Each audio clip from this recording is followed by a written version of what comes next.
Israeli forces suffered significant casualties this week in the Gaza Strip, highlighting the persistent challenges of Israel's military campaign and the enduring resolve of Palestinian resistance groups.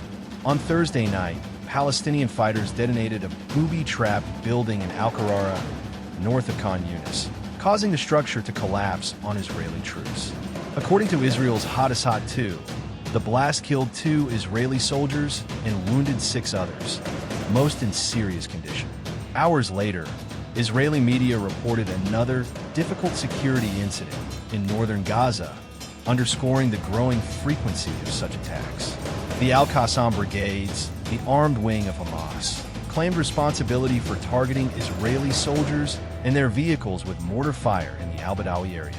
Meanwhile, the Israeli military reported the death of an officer in what it described as an apparent accident during operations to plant explosives in Khan Yunis, though details remain unclear and coincide with the deadly Al-Qarara incident.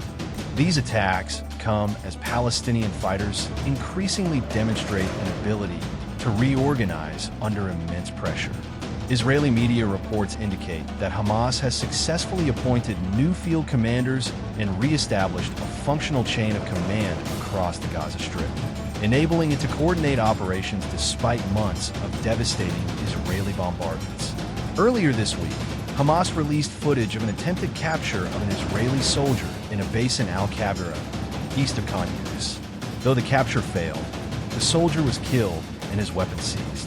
Izzat al-Rish, a senior Hamas official, said the video shattered the myth of Israeli invincibility, contrasting what he described as the courage of the resistance fighter defending his homeland with limited means against the occupier trembling despite advanced weapons.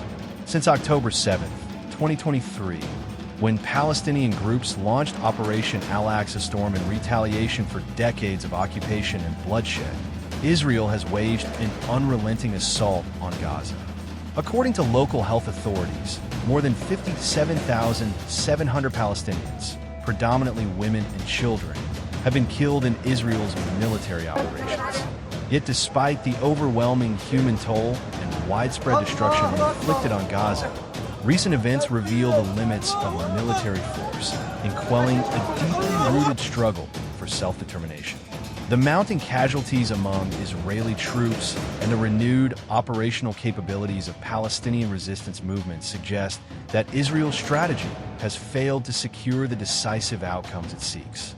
As the bombardment continues and both sides brace for further confrontation, the stark humanitarian catastrophe in Gaza and the growing toll on Israeli forces underscores the urgent need for a political resolution grounded in justice and the recognition of Palestinian rights long denied under occupation.